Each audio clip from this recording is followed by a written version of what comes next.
The sound of the chainsaw tore through the quiet morning like a scream, sharp and merciless, jolting me awake before the smell of fresh sap and shredded would hit my nostrils. I raced outside barefoot, heart hammering in my chest, only to see my century-old Oakme family's oak, the tree that shaded my grandparents' porch and held the tire swing of my childhood split nearly in two, its thick trunk hacked raw and bleeding resin.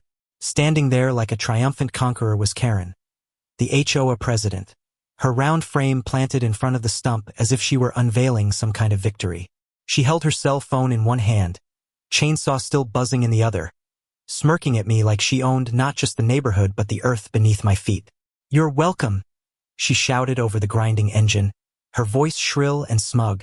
That tree was violating HOA height restrictions. "Consider this a service." I couldn't speak. My throat locked. My fists curled tight as the neighbors peeked out from behind curtains and porch railings, some gasping, some shaking their heads in disbelief, and others too afraid to say anything.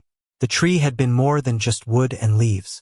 It was a legacy, a memory carved into bark and soil, a landmark that belonged to more than me. And in the span of 10 reckless minutes, Karen had butchered it to prove her dominance. But what Karen didn't know was that in her arrogance, she had opened a door she would never be able to close. That tree, though wounded, was not gone. Its roots went deeper than she understood. And the truth was about to turn her smug grin into the look of someone watching their empire collapse under its own rotten weight. I started filming immediately. My phone shook in my hands, but I caught every second of Karen barking about bylaws, waving a folder of papers she had forged with HOA stamps no one else had signed. She screamed at me to back down, called me a lawbreaker, and threatened fines that didn't exist. My anger boiled, but instead of screaming back, I asked the question loud enough for every neighbor to hear. "Where's the permit, Karen?" Her face faltered for a fraction of a second before she recovered, snapping that HOA presidents didn't need permits. I pressed again, louder. "Where's the county approval? Cutting down a protected oak is a crime, isn't it?" The silence that fell afterward was deafening, even over the chainsaw's fading growl. That was the first crack in her armor, and I knew right then that I wasn't going to let this go quietly. By afternoon, photos of the mutilated oak were circulating online. Neighbors who had been silent too long shared my video, each adding their own stories of harassment and overreach. What none of us expected was the message I received the next morning. The county's Environmental Preservation Office wanted to meet me at my property. They said the oak was one of the few surviving specimens of its kind in the state, and that Karen's assault on it had triggered protections far beyond HOA bylaws.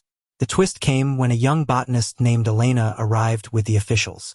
She had studied my oak for years in secret, mapping its rare growth patterns and noting its resilience through storms and droughts. With tears in her eyes, she explained that the tree was a living archive, containing centuries of ecological history that scientists had been documenting quietly. What Karen had done wasn't just vandalism, it was an attack on something irreplaceable, and it had just brought the attention of the entire county. When the county declared the oak a protected heritage site the very next day, the neighborhood shifted overnight. Police tape surrounded the stump, experts swarmed with equipment, and reporters filled the street. The once private tree in my yard had become the centerpiece of a movement, the wounded heart of a story too big to ignore. And Karen, desperate and flailing, stormed into the crowd with her clipboard, shouting about fines and HOA supremacy. Cameras rolled as she screamed at county officials, and when they calmly informed her that she had violated state conservation law, the look on her face was nothing short of catastrophic. I stood by the stump, hand resting on the rough scar where her saw had torn through, as microphones were pushed toward me. I told the truth about the legacy of the tree, about the harassment we had endured, about the way one woman's arrogance had tried to erase something bigger than herself. The crowd murmured, some nodding, some clapping. Karen's voice grew shriller, more desperate, until deputies stepped in and escorted her away as she flailed and shouted about conspiracies. But the story didn't end with her disgrace. The oak, though cut, was alive. Experts treated the wound, wrapped its trunk, and assured us that it would survive. It sprouted fresh leaves that spring, resilient and defiant. The county erected signs and built a path for visitors. What had been Karen's attempt to destroy became a rallying point for preservation, a tourist attraction that drew people from across the state. My yard became a gathering place, not for HOA scoldings and threats, but for families, students, and scientists who came to witness resilience made flesh in bark and root. The same neighbors who had once cowered under Karen's shadow now stood tall, speaking openly about their experiences. They formed committees not to police lawns, but to plant new trees, restore habitats, and reclaim the neighborhood from fear. The oak became our symbol, a reminder that arrogance and cruelty can wound but not erase what is rooted in truth. Karen, on the other hand, faced lawsuits, fines, and public humiliation.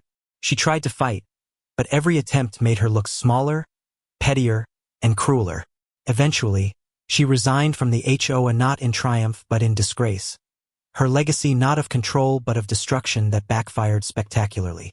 The neighborhood healed not because of her rules but in spite of them. And every time I passed the oak, scarred but strong, I remember that day, the shock of the chainsaw, the fury in my chest, the moment of choice when I decided not to fight with fists but with truth. That choice turned Karen's crime into a victory we all share, one that echoes every time children laugh beneath the oak's branches or tourists snap photos by the scar that started it all. So when people ask me how we turned a neighbor's cruelty into a community's triumph, I tell them simply, roots run deeper than arrogance. And when arrogance strikes, truth will always outlast it. Now I'll ask you, is Karen's downfall deserved? Or do you think there's ever forgiveness for someone who tried to destroy what belongs to all of us? The weeks that followed felt surreal, as if life had flipped itself inside out. Where there had once been dread at every HOA letter stuffed in our mailboxes, there was now laughter, chatter, and footsteps of strangers who came to marvel at the oak. The county had set up a protective fence and added plaques detailing its history. School buses parked along the curb, unloading kids with notebooks in hand, their teachers explaining how this single tree had lived through wars, storms, and now, Karen's reckless assault. News outlets kept coming, interviewing neighbors, environmentalists, and even children who had played beneath the oak's canopy for generations. Every clip went viral, and Karen's name became synonymous with arrogance and destruction. Yet Karen didn't slink away quietly. No, she doubled down in a way only Karen could. She filed counterclaims, insisting the HOA bylaws superseded county law. She called press conferences from her front yard, yelling about conspiracies against homeowners' rights. She posted videos online where she styled herself as a defender of order, accusing me of staging the entire incident for fame and money. Each outburst made her look more unhinged. Comment sections roasted her mercilessly. Memes exploded across social media, and soon she wasn't just a neighborhood tyrant, she was a national joke. But behind the ridicule was something darker. One night, my security cameras caught her sneaking back toward the oak with a flashlight and a handsaw, as if she could finish what she had started under the cover of darkness. I called the sheriff, who arrived just in time to catch her sawing at the protective fence. Watching her being led away in handcuffs felt like justice, but also sadness. Here was a woman so consumed by her own need to dominate that she was willing to destroy herself along with everything else. The deputies charged her with trespassing and attempted vandalism of a protected site. That was the final nail in her coffin. The twist none of us expected came when Elena, the botanist, revealed that the oak wasn't just rare, it was unique. Its growth rings and DNA markers showed it was a hybrid unseen anywhere else in the state. Scientists believed it might hold genetic resilience to diseases threatening other trees across the country. Suddenly, what Karen had tried to chop down became not just a local treasure but a national priority. Grants poured in.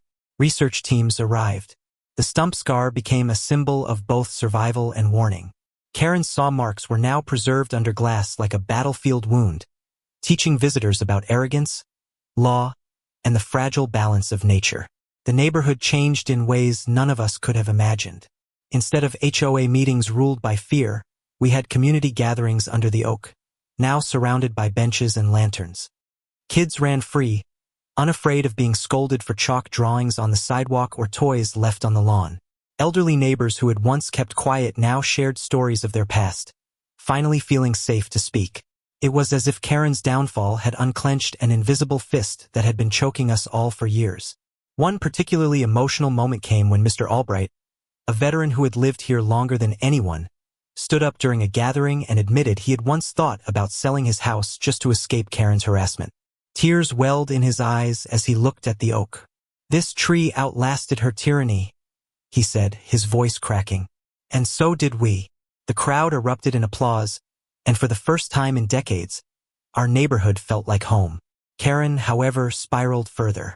She lost her presidency, then her membership in the HOA entirely.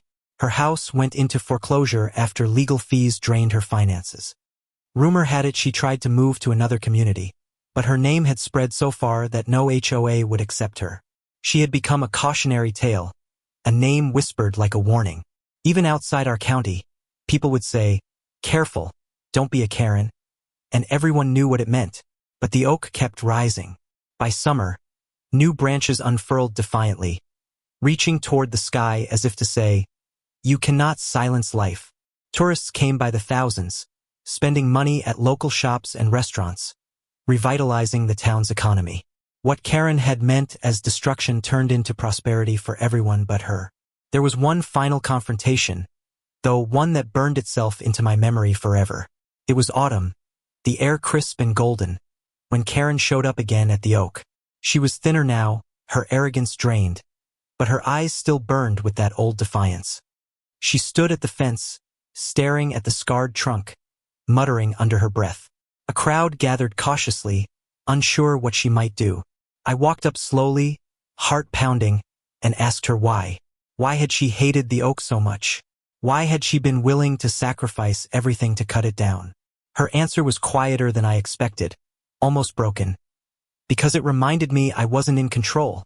In that moment, I saw her not as the monster who had tormented us, but as a hollow person clinging to power she never truly had.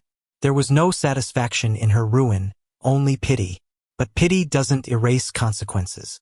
Deputies arrived and escorted her away once again. Not for a crime this time, but because she had violated her restraining order. The crowd didn't jeer or cheer. They simply watched her go, the silence heavier than any insult. The oak behind me stood tall, scarred but proud, lit by the autumn sun. Children pressed their hands to the bark. A musician strummed his guitar nearby. Laughter echoed, warm and alive. The contrast couldn't have been clearer. Karen had become a shadow, while the oak had become the heart of everything. When winter came, snow dusted the branches like silver lace, and the oak stood majestic against the white horizon. At night, lanterns glowed around it, and people came bundled in scarves just to stand and stare, to take pictures, to tell stories. The scar gleamed like a badge, not of defeat but of survival. And in spring, when blossoms exploded across the branches, the county declared the oak an official landmark, complete with a bronze plaque reading, "May arrogance fall and truth endure, like roots deeper than stone." Standing there, I thought of my grandparents, of the swing I once rode, of the way Karen had tried to erase it all and how she had only made it stronger. The tree became known as the survivor oak. Couples proposed beneath it, veterans saluted it, school children wrote essays about it.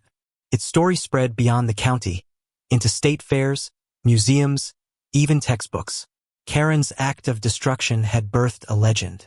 And me, I learned something I'll never forget. That sometimes the deepest revenge isn't anger or retaliation, but letting truth shine so brightly that it blinds those who tried to cover it up. The oak taught us resilience, but it also taught us forgiveness, not for Karen, but for ourselves. Forgiveness to live free of fear, free of bitterness, free of the shadows she cast. So yes, Karen chopped my tree in half. But in doing so, she cut herself down instead, and left behind a monument to survival. The oak stands, we stand, and she has vanished into the dust of her own arrogance. And I'll ask you, reader, what would you have done? Would you have fought with fists? Or would you have let the truth take root and grow into something that outlives the cruelty of one person? Because one thing is certain. The oak will stand long after all of us are gone. Its scar telling the story of a Karen who tried to destroy it and failed, and of a community that chose resilience over fear.